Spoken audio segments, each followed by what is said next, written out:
এখানে কলকাতাতেও দেখেছি আবার মেট্রোতে লেখা আছে টিকিট ছাড়া যাত্রা করবেন না। কেউ ওই নিনজা টেকনিকটা আমায় বল ভাই, আমিও করতে চাই। এই সব কিছু দেখে ওই সামনের স্টেশন থেকে ট্রেন ধরেই আমি কলকাতা আসি। ছোট্ট স্টেশন, একজনই আছে ওখানে যে স্টেশন মাস্টার, যে গেট খোলে, যে টিকিট দেয়, যে পটি পরিষ্কার করে, উনিই একজন। বোঝা যাচ্ছে রেলে কত ভ্যাকেন্সি। তো উনি একজন আছেন, তো ওনার ভয়েসে না ওই আওয়াজে ওই ফ্রাস্ট্রেশনটা শোনা যায়।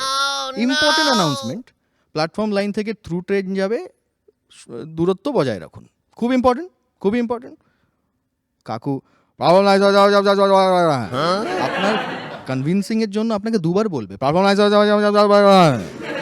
আমার পাশে একজন কাকু থাকতেন এই জন্য বলছি, উনি আর নেই।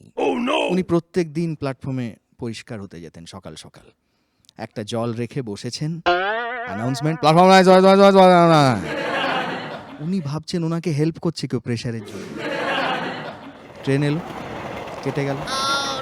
সন্ধেবেলায় কাকিমাকে গিয়ে জিজ্ঞাসা করলাম, কি করে মারা গেলেন কাকু? পটি করতে করতে বাবা। প্রত্যেক দিন হাত দিয়ে ধুতেন, সেদিন জীবন থেকে হাত ধুয়ে ফেললেন।